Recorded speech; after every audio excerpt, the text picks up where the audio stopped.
On va faire la cérémonie pendant 20 minutes et on va terminer notre culte de mariage. Mon exhortation, je vais la tirer dans le livre de Genèse. Si vous avez aussi la Bible comme moi, prenez Genèse. Nous allons lire ensemble dans le verset 18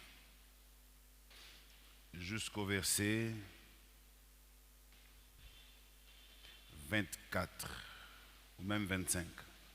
Genèse chapitre 2, verset 18 jusqu'à 25. Je lis la parole du Seigneur au nom de Jésus-Christ.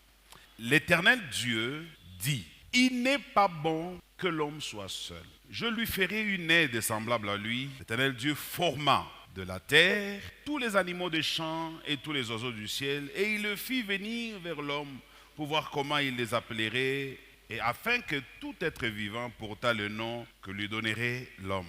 Et l'homme donna des noms à tous les bétails, aux oiseaux du ciel et à tous les animaux de champ. Mais pour l'homme, il ne trouva point d'aide semblable à lui. Alors l'Éternel Dieu fit tomber un profond sommeil sur l'homme qui s'endormit. Il prit une de ses côtes et referma la chair à sa place. L'Éternel Dieu forma une femme de la côte qu'il avait prise de l'homme et l'amena vers l'homme. Et l'homme dit, « Voici cette fois, celle qui est os de mes os et chair de ma chair, on l'appellera femme, parce qu'elle a été prise de l'homme. C'est pourquoi l'homme quittera son père et sa mère et s'attachera à sa femme. Et ils deviendront une seule chair. L'homme et la femme étaient tous deux nus et ils n'en avaient point honte. » Parole du Seigneur au nom de Jésus. Alors, je vais développer deux points, un point pendant 5 minutes et un autre pendant 5. Le premier point que je vais développer, c'est ça. Le texte est connu de nous tous.